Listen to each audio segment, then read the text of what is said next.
गिबियावनो बयखौबो बड' निउस इउटुब चेनेलनि गोदान खौराङाव बरायबाय। नोंथांमोननि थाखाय बे समाव माखासे खौरां लाबोदों। भिडिअखौ जोबजासे नायलांनो दाबाव आरो चेनेलाव गोदानब्ला अन्नानै साबस्क्राइब खालामना बेल आइकनआ अलाव होनानै ला आरो भिडिअखौ लाइक कमेन्ट शेयार खालामनो गुरै खावलायबाय। दानिया फैदो दिनैनि खौराङाव। दारिमिन फालांगि आरो रायजोआरि एन्टारप्राइज बिफान आसाम सोरखारनि बानजायनायाव आसाम फालांगि जौगाखां आफादा क'क्राझारनि राजमेला फोथाराव 8 फेब्रुवारिनिफ्राय जागायना 18 फेब्रुवारिसिम क'क्राझार फालांगि मेला खुंफुंदों। हाबाफारियाव गाहाय आलासि महरै बिटिआरनि मावफुं सोद्रोमा धनन्जय बसुमतारी बिथाङा बाहागो लाना गाहाय हाबग्रा दरखंनि रिबन हासना मेलाखौ बेखेवना होयो। मख'नो गोनांदि क'क्राझाराव आसाम फालांगि जौगाखां आफादा क'क्राझार फालांगि मेलाखौ खुंफुंदों। गिख्रंथाव अर खामदों। गुवाहाटी सोहोरनि गणेशगुरियाव हनुमान मन्दिरनि साखाथिनि गंसे बिल्डिंआव गिख्रंथावै अर नांदों। मैयानि समाव गिलु बालु अरा गासै बिल्डिंखौ खामना सेवहांगार खालामदों। अर खोमोरग्रा हानजाया अरखौ खोमोरनो नाजाबाबो नाथाय बिनि अरा गासै बिल्डिंआवनो खामजोबो। अर नांनायनि जाहोनखौ दासिम मिथिनो मोनाखै। बे जाथायनि सायाव गोख्रों नायबिजिरनाया सोलिगासिनो दं होननानै मिथिनो मोन्दों। बिटिआर सरकारनि बड'लेण्ड फरायसालि आजावनाय हाबाफारिनि सोमोन्दै बिटिसि सोलोंथाइ बिफाननि खौरांगिरि मेल। बिटिआर सरकारा आजावना लानाय फ्लेगशिप बिथांखि बड'लेण्ड फरायसालि आजावनाय हाबाफारिया फैगौ 12 फेब्रुवारिनिफ्राय 17 फेब्रुवारिसिम सोलिगोन। बेखौनो लोब्बा लाखिनानै मैया बिटिसिनि सोलोंथाइ बिफाना खौरांगिरि मेल लादों। मैया बेलासियाव बिटिसि नेहाथारिख'नि सिएमनि चेम्बाराव खुंनाय खौरांगिरि मेलाव बड'लेण्ड फरायसालि आजावनाय हाबाफोरनि सायाव खेंफोरथि होनायजों लोगोसे फरायसालि आजावनाय हाबाखौ मावनायाव जइन जानो थाखाय मोनसे www.adoptionweek.bodoland.gov.in वेबसाइटजों लोगोसे फरायसालि आजावग्राफोरनि थाखाय गानग्रा जेकेट आरो मोनसे मटिभेशनेल भिडिअखौबो लन्च खालामनानै होदों। चिरां जिल्ला बासुगावनि बिनति बसुमतारी मुंनि 36 बोसोरनि आइजोआ गोमानानै दङ। चिरां जिल्लानि सिङाव थानाय बासुगाव टिलागावनि थागिबि चन्देश्वर बसुमतारीनि फिसाजो बिनति बसुमतारीया थांनाय 7 फेब्रुवारिनिफ्रायनो गोमानानै दङ। नखरनि सुबुङा फोरमायनाय बायदिब्ला बिनति बसुमतारीया 7 फेब्रुवारि खालि बेलासिनि 4 रिंगासो समाव बिजनियाव थांनो होननानै न'निफ्राय ओंखारबोदोंमोन। नाथाय दासिमबो बिनति बसुमतारीनि जेबो खौरां मोननाय जायाखै।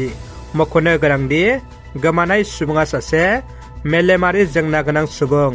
बेनिखायनो बिनति बसुमतारीखौ सोरबाफोर बहाबा नुसनोब्ला 9957452273 मबाइल नाम्बाराव फोनांजाब खालामनानै खौरां हरनो थाखाय नखरनि सुबुंफ्रा खावलायहरदों।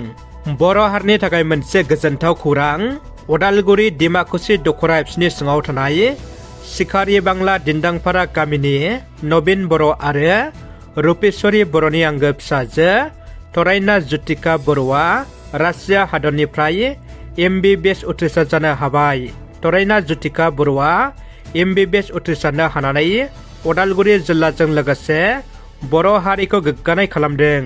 भिक्ट'रिया प्रियम बसुमतारीखौ सनितपुर जिल्ला बर' थुनलाइ आफादा बरायदों।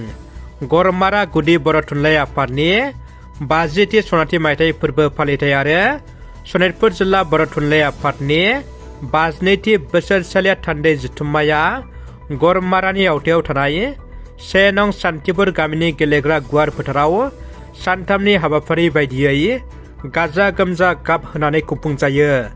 जोबथा एबा गेवलां मेलाव 2023-24 मायथाइनि APSC आनजादाव एसिस्टेन्ट एकाउन्टेन्टआव उथ्रिनो हानाय भिक्ट'रिया प्रियम बसुमतारीखौ सनितपुर जिल्ला बर' थुनलाइ आफादा बरायदों।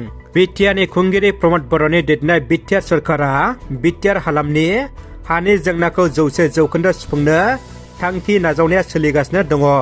थिग बेबायदिनो दिनै बाक्सा जिल्लानि सिङाव थानाय सालबारि बियाबसिंनि रामसादारि आरो रुपापलि PCDCनि गं 165 न'खरनो हानि फोरमान बिलाइ राननानै होदों। फोरमान बिलाइखौ बिटिआर हाग्रा बिफाननि मावफुं सोद्रोमा रन्जित बसुमतारी राननानै होदों। बेनि अनगायैबो प्रमोद बर' दैदेननाय बिटिआर सरकारा सेल्फ हेल्प ग्रुपफोरनो माइनाव सोरां बिथांखिनि गेजेरजों 75,000 रां आरो हा गैजायैफोरनो हा पाट्टा हानि फोरमान बिलाइ मोननैखौबो राननानै होदों। इउपिपिएल दोलोनि सासे गोख्रों सोद्रोमाया बिपिएफ दोलोआव जइन जाहैदों।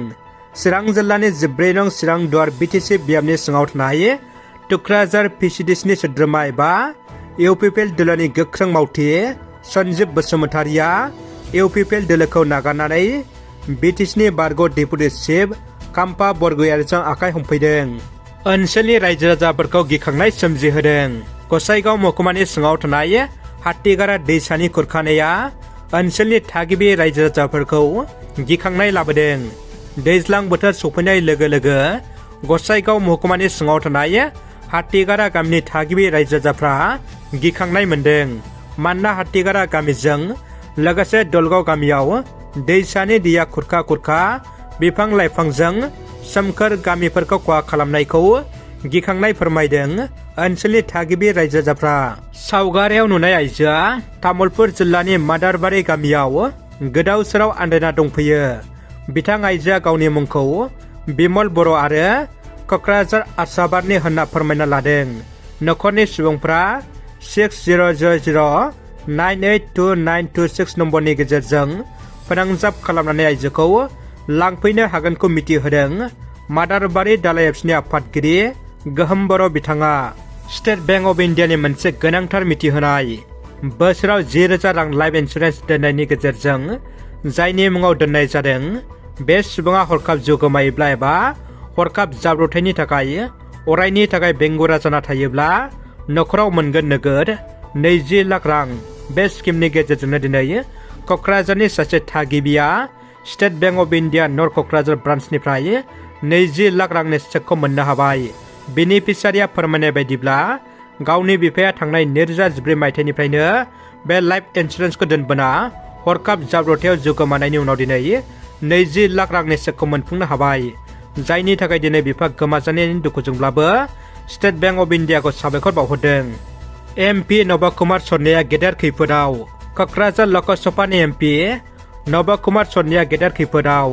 गुवाहाटी गोजौ बिजिरसालिया नब कुमार सन्याखौ बर' कसारि एबा एसटि नङा होनना रोखा खालामनायनि उनाव क'क्राझारनिफ्राय एमपि बिसायख'थिखौ गेलेनो मोननाय नंला नब कुमार सन्या बिथाङा।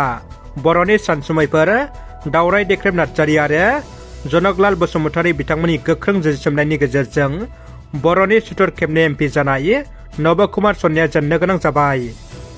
रादाबा एसेनोसै। भिडिअखौ जोबजासे नायनायनि थाखाय नोंथांमोननिसिम साबायखर।